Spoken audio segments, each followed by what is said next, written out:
Bonjour fidèles internautes de Top Africa Télévision, bienvenue encore une fois dans ces nouveaux numéros de Congo mon pays et merci déjà à tous ceux-là qui ont choisi Top Africa Télévision pour vous informer. Aujourd'hui nous allons être du côté de la justice congolaise. Nous allons commencer par cette affaire du général Jean-Claude Kifwa, le général Jean-Claude Kifwa qui est accusé et traduit en justice par les ministres Constant Mutamba et les avocats de la République démocratique du Congo. Donc, le général Jean-Claude Kifwa est accusé de torture. J'espère que vous tous avez pu voir cette vidéo qui est en train de circuler sur les réseaux sociaux où nous voyons les militaires en train de torturer un monsieur. Donc, c'est cette affaire du général Jean-Claude Kifwa au Torolobela. Vraiment, dans cette émission, nous allons aussi parler...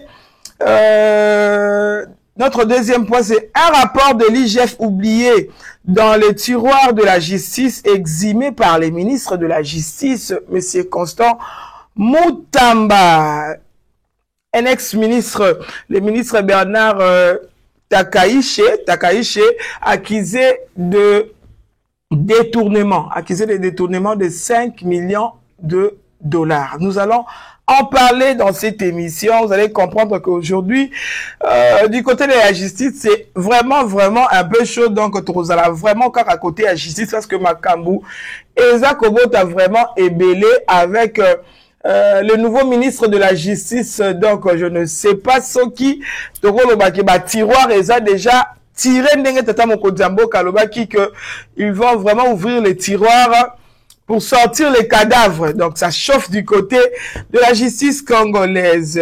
Un autre point, je pense, la dernière, si on aura le temps, peut-être, je ne sais pas s'il y aura d'autres points, mais je pense la dernière. Constant Mutamba, le ministre de la justice congolaise,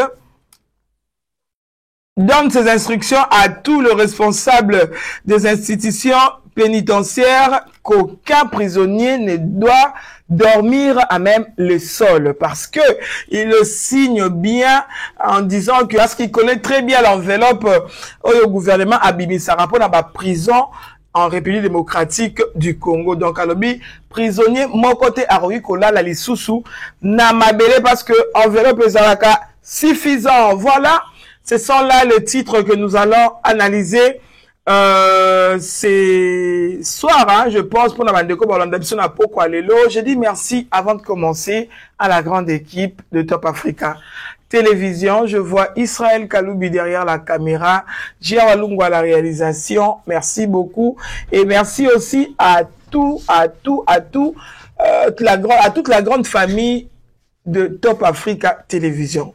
Tous ces gens, Oyo, Bondimi, Bondima, Top Africa Labanda Kunabino, c'est là qui ont accepté que nous vous apportons les informations des actualités de la République démocratique du Congo. Je vous dis comme ça, merci beaucoup. Et je vais vous demander juste de vous abonner. Abonnez-vous massivement et partagez. Voilà, je vais vous demander juste de partager la vidéo, partagez massivement et abonnez-vous. Permettez à tout le Congolais d'ici et d'ailleurs d'avoir les informations de la République, démocratique du Congo. Voilà, nous allons commencer par notre premier point, hein, les ministres.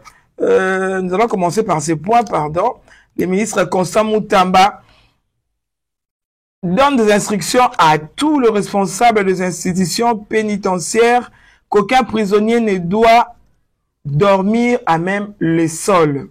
Il signe, je sais quelle enveloppe l'État met à votre disposition. Donc, je vous disais, tantôt que ministre Otozui, cette fois-ci, Nambo Canabiso, la justice, je précise bien, c'est vraiment un ministre à féliciter parce que nous avons remarqué, c'est comme si na gouvernement Oyo, gouvernement souminois, c'est presque, hein, je peux dire ça, le seul ministre Oyo Toza ko sentir que gouvernement ici est Bandaki, gouvernement ici est Bimaki, et puis Moussa laissé Bandaki. Nous pouvons dire que c'est les seuls ministres où nous sentons vraiment sur le terrain que Moussala Eza Kosalama. Parce que depuis que le ministre de la justice congolaise a bandé le gouvernement Bimaki pa bandi Moussala Nae, nous sommes toujours en train de découvrir de nouvelles choses.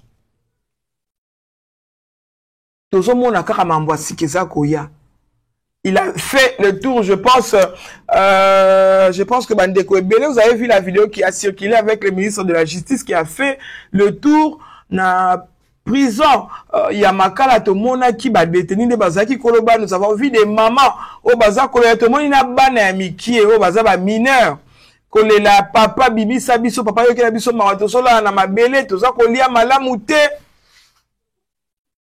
Les gens qui sont dans la prison, Kiwana, en train de se lamenter de leur sort, en train de plaider leur cause devant le ministre de la Justice pour dire que la situation na prison centrale Yamakala ezaki vraiment malamouté. Bazako lia malamouté, bazako la malamouté. Alaka ki bango, nous avons vu ma vidéo, on a bandeko pe belé bozako talanga bo monaki. Alaka Kibango, il a promis que je veux faire quelque chose. Pour cela, Oyo Bazaki, peut-être, leurs conditions de vie Ezaki misérables. Il y a des gens qui étaient arrêtés parce que, par exemple, Moutaï Baki, Bokal Yamateka, par exemple, à Kenya, la prison, ça a 5 ans. À Samba Pété, Bakawana, ministre de la Justice américain, qui est un peu, Kosalake, Babima Sabango, parce que déjà nous avons remarqué na tout au ministre de la Justice et la prison à Makala. Le ministre a remarqué que la prison centrale de Makala ils a qui débordé. Batumusu bakanga ki bango par exemple pour yiba un tabac. Pour yiba ki boîte à sardine. Mais à sali 5 ans à Makala, à sali 2 ans à Makala, à Samba même pas. Bakanyo chose qui est un peu léger à meka qui est un peu comme ça là que batouana babima. Parce que dans la prison là-bas, la prison centrale à Makala, nous pouvons retrouver une personne qui peut être boîte à sardines. Qui peut être un tabac à la prison Makala, mais bateau baza ko détourner mbongo ebele. Baza ko détourner ba millions, baza libanda. Bango so ba yé na prison basalaka une année 6 mois, ça 3 mois, 4 mois, aura bimi libanda o liberté provisoire. Or liberté provisoire na biso, to si to remarka ezalara ya libela. So basi batangeli liberté provisoire ko bima na nyonso yangwana. Tant bazala libanda ba yi ba millions na bango santé zarabien. Mais soki ka bakangi ye akomi na prison akomi na problème de santé au médecin na azaka na Kinshasa te liberté provisoire pour azwa moyen ko bima. C'est tous ces cas-là les ministres azak alandelaki tant asaki tourne na prison centrale ya Makala bakanyo so zaki ya moi pété abimi saki batu pour essayer un peu ya ko tika espace na prison à Makala. Mais malgré ça, qu'est-ce que le ministre a remarqué?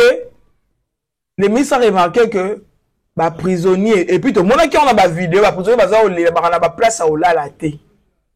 Bala la ranase. Mutulele koma le loto ebi ango bandeko baza peut-être na bandeko na bango baskanga bana Makala. So bakangi ndeko na bino, batindie Makala, il faut bolanda. Bosombela embetu. Bosombela e chambre. Oh, Mouto Bakangi, na prison à Makala, aza censé, azala na cellule na ye déjà.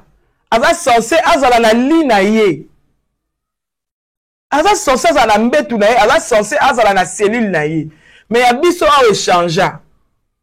Et comment Moutou soy Bakangi ndeko na bino na famille, bo cotiser déjà mbongo. Bo kende ko sombela ye chambre. Bo cotiser mbongo. Bo kende ko sombela ye mbetu. Parce que soy bo sali bongo te, vous risquez dans 2 mois, 3 mois, 4 mois, ba benga bino boya ozwaka ebembe. Pour ba condition o ndeko na bino akolala. To ba condition o ndeko na bino akovanda. Jou bo kende ko tala eso ki peut-être nzamba bateli akufite bo bimisa ya misu. Nous avons fait des tours là-bas. Tout le monde a un état de santé, tout le monde a bango. Tu te demandes est-ce que Moutou a comme ça lobby ndengenini. Pour comprendre peut-être que Congolais vivra en Angola en Zambie. Faut qu'il y ait des prisons centrales à Makala. Donc sur la kangine de qu'on a bien que vous avez un bon ensemble de tout ou alors peut-être la caravane de qu'on a bien on ça va les cambo peut-être la famille bosili kaka. Ceux qui vous sommes là mb tout vous sommes là dans chambre T, je vous en prie. Heureusement le ministre de la justice Constant Mutamba aïe. Parce que sinon tu peux retard beaucoup t'as un état mon bien. Voilà pourquoi Nyon Sowana et sali que ministre de la justice a lobby Nabakambi a pesi instruction Nabakambi il y a prison centrale il y a Makala et puis na prison na biso nyonso na prison na biso nyonso na prison na biso nyonso ya République démocratique du Congo mobimba eza na Kalemi eza na Katanga eza na Kisangani eza na Mbujimayi prison ya Bolobo kuna na Équateur. Ma prison nyonso. Aucun prisonnier ne doit dormir au sol. Pour Nani, parce qu'il signe bien en disant que il connaît très bien, il sait bien l'enveloppe Oyo, Bazouaka. Aïbi bien l'enveloppe ni Bazouaka. Oh, le gouvernement a bimisaka pour occuper ma prison nyonso. Il y a République démocratique du Congo. Avant, on ne savait même pas que le gouvernement a dit ça à Bimisara Penza, bon, moi, pour la Rolande là-bas, parce que les conditions, autour de prisonniers, elles sont vraiment déplorables. Elles sont vraiment déplorables. Mais par contre, le ministre Constant Mutamba, avec qui s'est comme il s'est pour dire qu'il y a le Oyo, le ministre de la Justice, vient de nous montrer qu'il y a une enveloppe qui sort du côté du gouvernement pour s'occuper de la prison nyonso et la République démocratique du Congo. Pour s'occuper de la prisonniers santé na bango. Parce qu'ils sont là-bas, ils peuvent tomber malades. Ils peuvent aussi tomber malades. Mais infirmerie na bango, enveloppe ezalaka, enveloppe wana s'occuper en nango, kolia na bango, logement na bango, kolandela bambetu na bango, badra na bango, biloko wana nyonso, enveloppe ezalaka. Enveloppe wana ezalaka. Mais quand nous regardons les conditions dont bande qu'on a biso ba prisonnier ba vivre, prenons d'abord l'exemple d'abord il y a prison à Makala parce qu'il y a monde tozala ngo na Kinshasa kwa Makala na Ndolo. Donc il y a une prison à Makala. Tant on a condition oyo ba prisonnier na biso ba vivaka. On dirait même pas que enveloppe mort bimaka. On dirait même pas que mbongo mo bimaka na gouvernement pour na s'occuper na bango. So bo sombeli bango mbeti, bo sombeli ndeko na bilo mbetu te, aola na mabele, aola na ba ciment.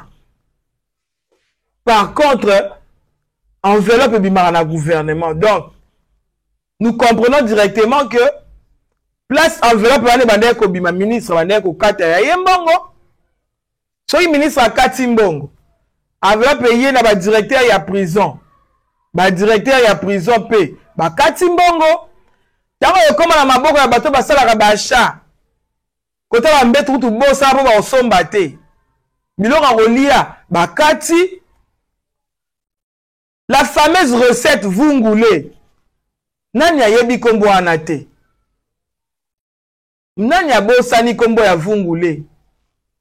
Bakoma otinda da prezo bakotindo puzo kinde kolia vungule, ça veut dire que kolia malonga ezalaki te na prison centrale à Makala. Pour ne parler que de la prison centrale ya Makala. Tu as vu le solo à vungule très bien. Ba prisonnier musu ba uta prison samso ba sangsela bitso made sumo ya mwa makasi na mwa masangu ba sangisi soki ndenge nini bato bazo uta prison ko bima libu mo evimbi dysenterie. Par contre enveloppe et bimarana gouvernement pour na s'occuper na bango. Oui, la plupart des gens qui sont na prison à Makala, baza bato basali ba mbeba parce que prison c'est sika ya mbeba, osaki mbeba okei kuna. Mais à part que ça la mbeba, ce sont des humains. Ce sont des Congolais à part entière. Oh baza pe kuna. À part ba prisonnier musu ba uta peut-être à l'étranger, mais baza ba prisonnier congolais pe. Baza na droit ya kolia, ya kolala pe na ba condition ya malamu, ya kozwa soins à santé. Problème na bango zaka ke baza sous na droit à liberté te. À part la liberté za bango privé, baza na droit ya kolia malamu kolala malamu. Voilà pourquoi le ministre de la Justice, monsieur Constant Mutamba, autant na zolo balikamu na ezo pesa nga esengo. Ezo pesa nga espoir ya omona que changement moko pe koki koya na mboka na biso. Volonté baza nango ya kosala musala. Ça nous redonne de l'espoir vraiment. Surtout du côté de la justice. Oh, bah ça, depuis que la justice congolaise est malade. Abaki si kolobake. Oyo akoto samibeko wana te ya pesi. E bandi na bakambi ya prison centrale ya Makala. Mingi na sa koloba na bango. Bao bakoto samibeko wana te. Bakozala sanctionnés. Ils seront sanctionnés. Parce que l'autre tika na mboka na biso eza sanction. Soki mutu asali mbeba azui sanction esengeni, je pense que même ba détourneurs ils auront peur à détourner. Même les voleurs auront peur pour voler. Batu ba vraiment yi ba yebi ke nazala batu na ba ko kotelanga. Batu na ba bomba nga na okeka makala na sali 6 mois. Coopérer ba obimisangai.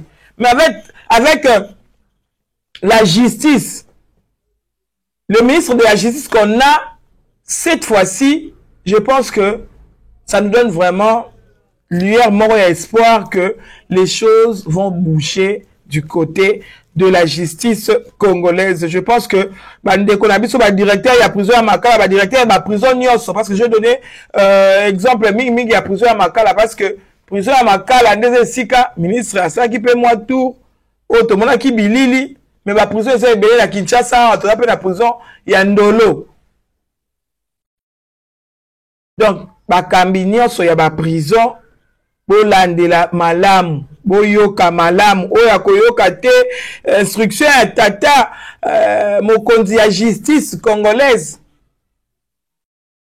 ministre d'État Constant Mutamba, ministre de la justice. Ah, je pense mbano na ye kozala parce que alobi yango bien sanction et kozala na sima na ye. Prenons maintenant le point de l'affaire du général, hein, général Jean-Claude Kifoua. Le général Jean-Claude Kifoua qui est commandant du centre militaire de Kamina dans la province du Haut-Lomami. Il est commandant du centre militaire de Kamina dans la province du Haut-Lomami, monsieur le général, pardon, Jean-Claude Kifoua. J'espère que Bandekonion Soboza peut-être censé, pour ceux-là qui n'ont pas pu voir cette vidéo, allez sur Internet ou bien écrivez-nous après, je vais vous envoyer cette vidéo comme ça, Bandeko Ebele, Bokomona, de quoi nous sommes en train de parler. Pour ceux-là qui n'ont pas encore vu cette vidéo, mais je pense déjà que la plupart d'entre nous ont été indignés de voir cette vidéo et puis comment on a publié. Hein, parce que dans la lobaka, ceux qui m'ont au sali kambu, aza ko filmer, c'est que aza l'intention, il y a ko publier, to ya ko lakisa. Ou soit ceux qui m'ont dit que nazaki na intention ya ko publier te la bomba yango na ngai moko na mitalaka. Aza na mutu na que un jour, na koki pe ko bungisa téléphone, na koki pe ko bungisa pardonnez-moi, caméra.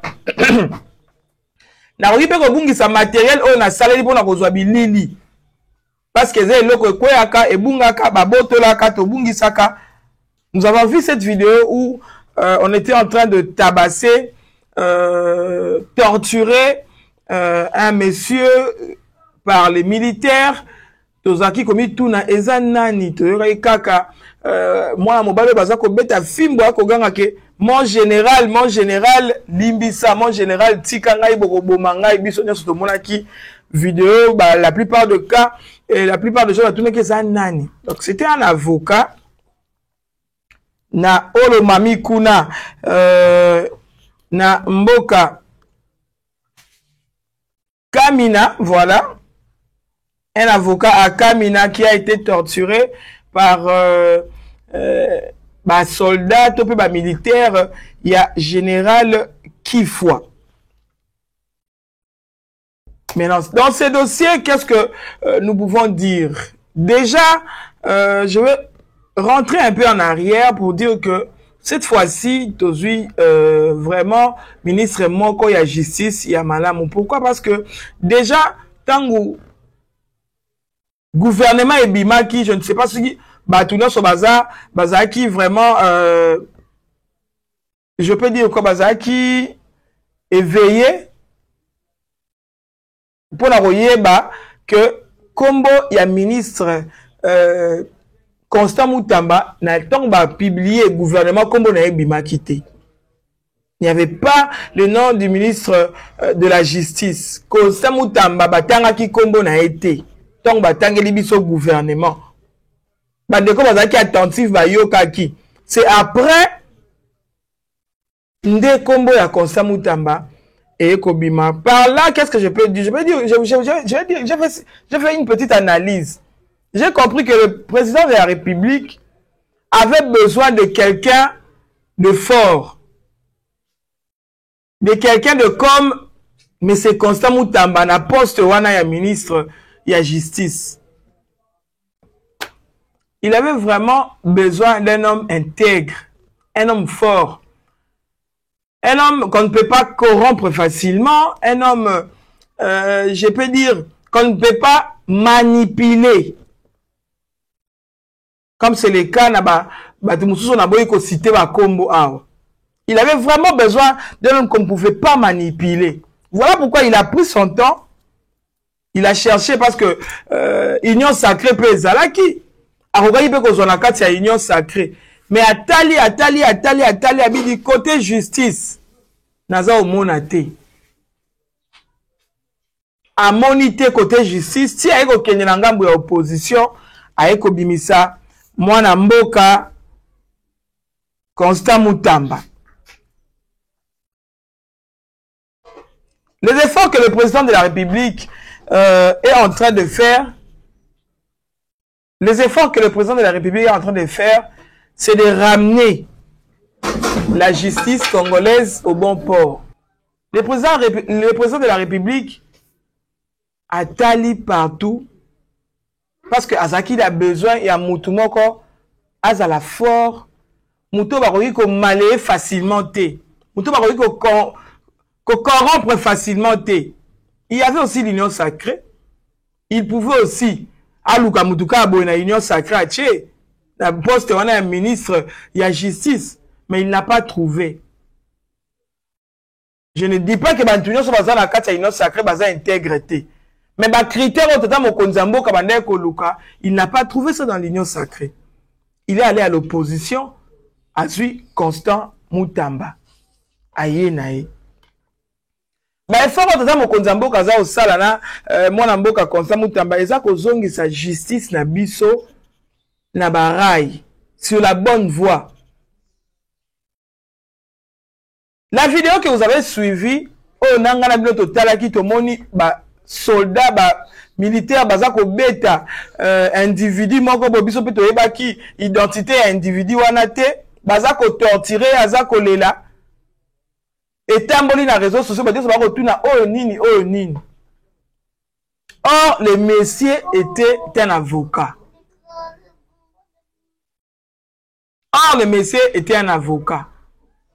Maintenant, qu'est-ce qui s'est passé? Tous les avocats de la République démocratique du Congo ont vu cette vidéo.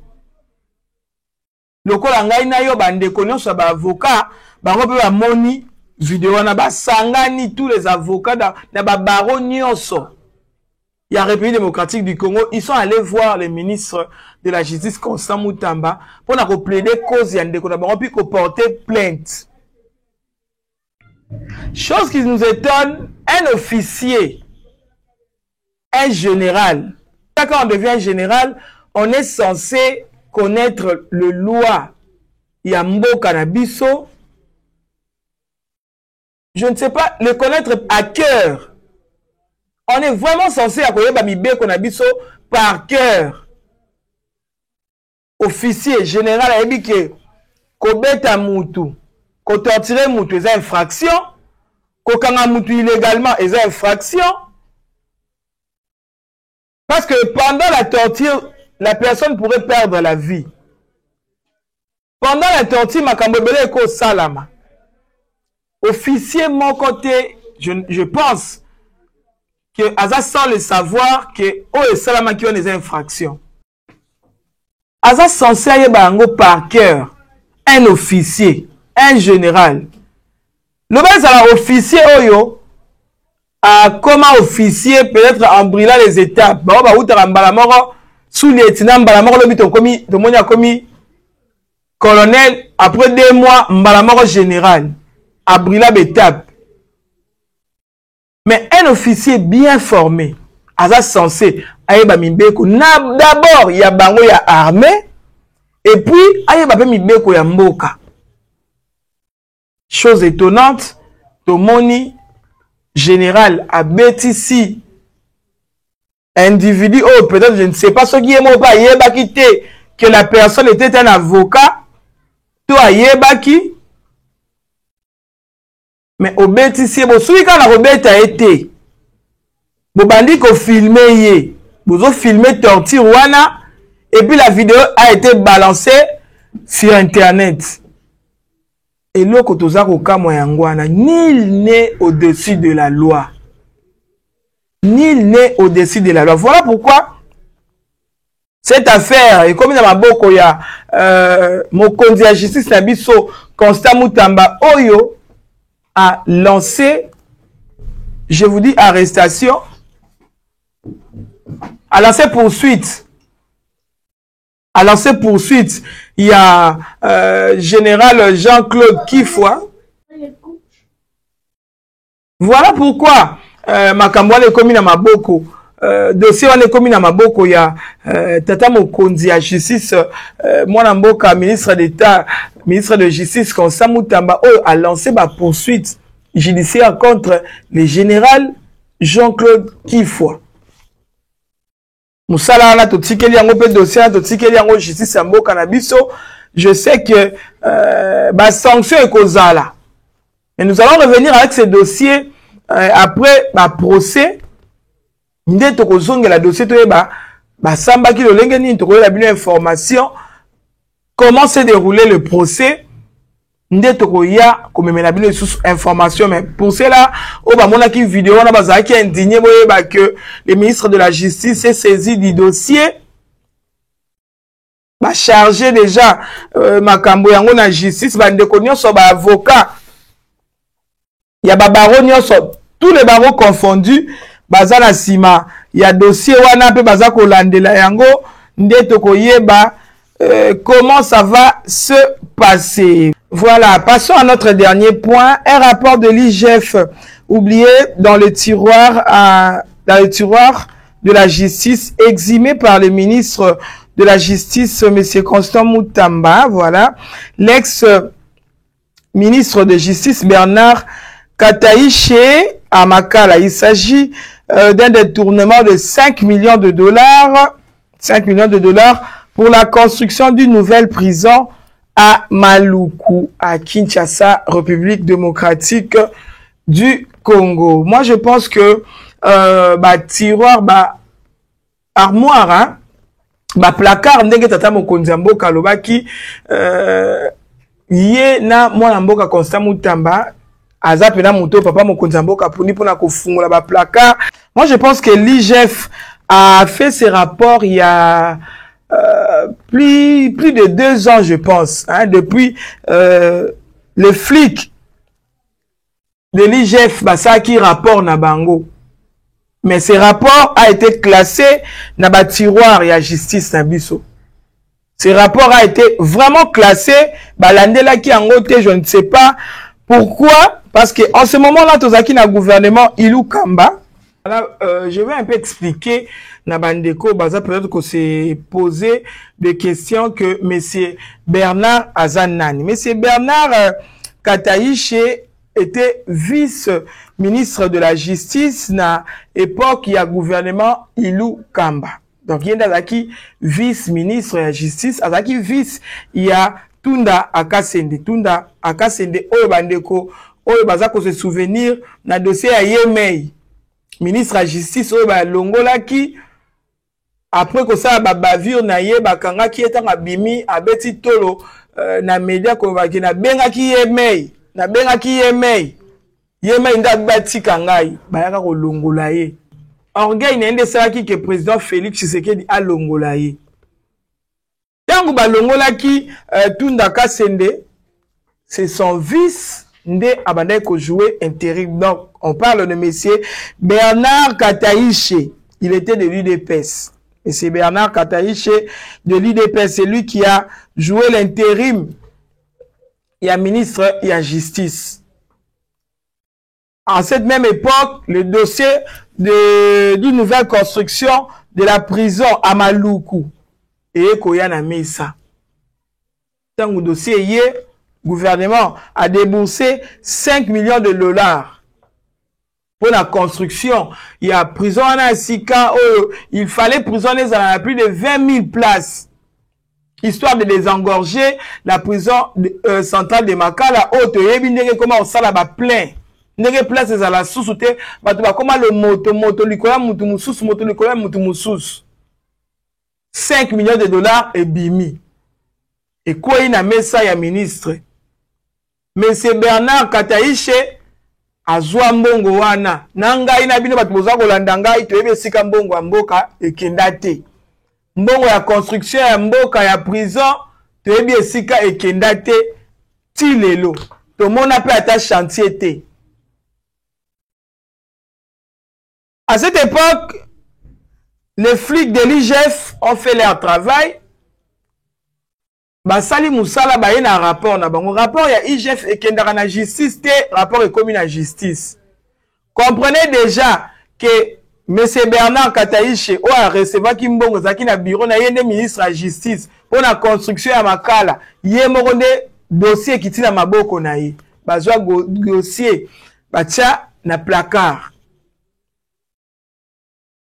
Dossier à 5 millions de dollars pour la construction, il y a prison à Sika. Rapport, il y a IGF wana, après détournement en bon wana, rapport, il y a IGF et quota na tiroir. Jusqu'à présent, toyoka lisolo na ngote, ba Congolais be mususu ba yoka lisolo na ngo kaka, lelo ndezi dozo beta lisolo ke mbongo moko ebimaka pour la kotonga prison mususu. Ba mususu ba yoka lisolo ba yebi ndenge suka te ba bike tata mokonza mboka.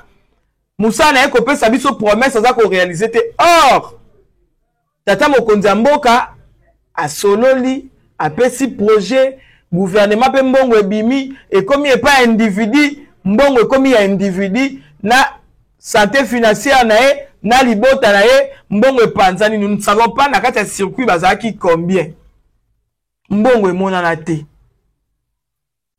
Lelo yo Mwana mboka Constant Mutamba ayaka te aye. Tata mokonzi mboka pa apesi ye mission cette fois-ci alobi ba fungola ba placard, ba fungola ba tiroir. Afungoli tiroir boye akutani na dossier oyo. Botala ndenge Congolais aozala na bolingo ya mboka na ete. 5 millions de dollars. Mboka mobimba bato ba détourna ka ba millions. Bato ba détourna ka na ba millions. Baza obanga te parce que ba yebi ke sanction ezate. Ta ba kokanga na okende na osenga liberté provisoire. Ta na obima liberté provisoire ale na kimi na ke pa médecin na poto la ke libela. 5 millions de dollars. Pendant ce temps, bande konabiso ba détenir la prison makala, baza ozanga sika kulala. Parce que modèle batonga la prison makala, ezaka pour contenir nombre bateaux za ko contenir sikote.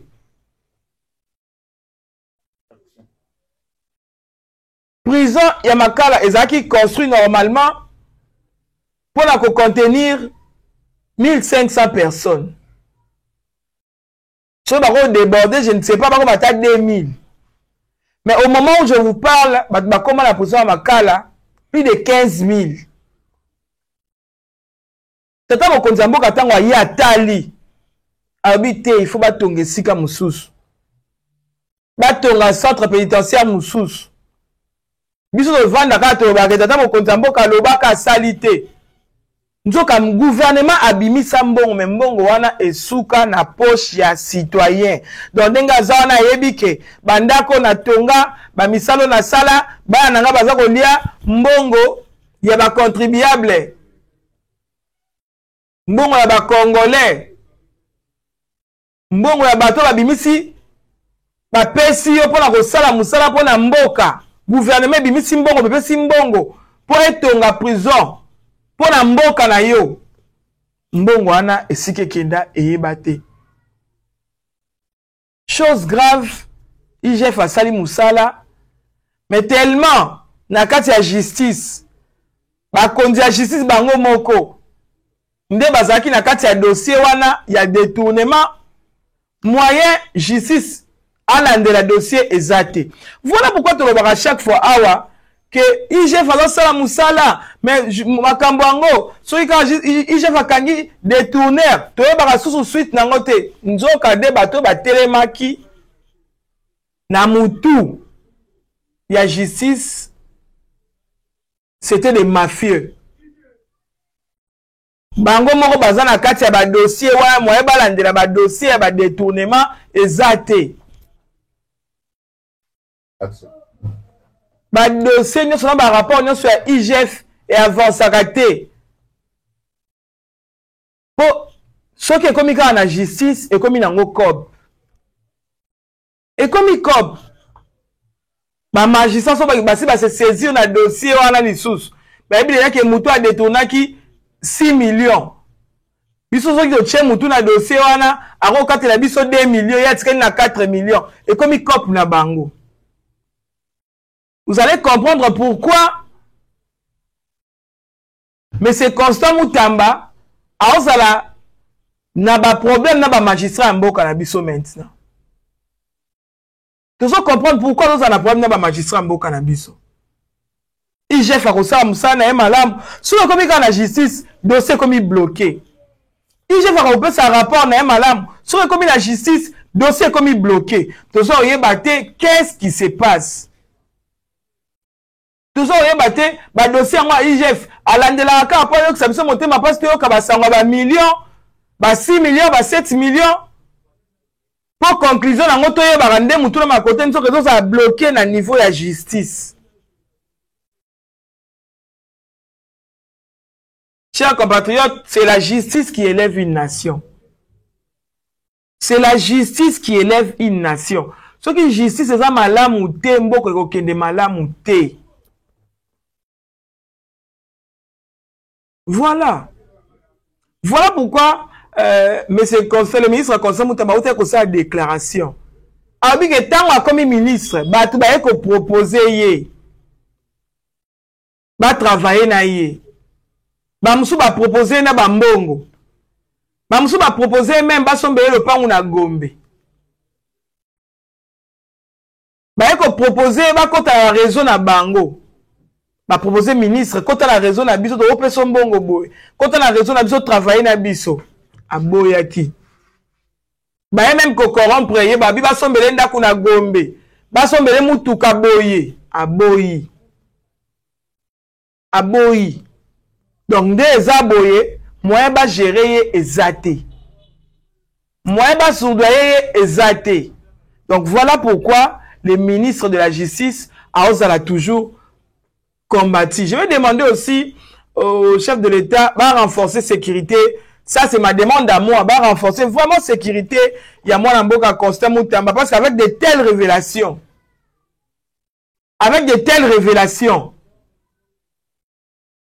bah, tout peut-être, bah, Luka, bah, déstabiliser. Bah, Luka peut-être, bah, déstabiliser. Vraiment, na tata Mokonzamboka, parce que c'est Je ne sais pas dire autrement, mais c'est comme si c'est le seul ministre dans le gouvernement soumis. On a bougé. On a ça moussala to so mona que gouvernement c'est bimaki. On a tombe la makambo to so mona que dossier yo to yeka nzoke bimi parce que tiroir na ba placard aza penza ko fungola. Donc nous demandons au président de la République vraiment de renforcer la sécurité pour le ministre d'État, ministre de la Justice, M. Constant Moutamba. Merci beaucoup déjà.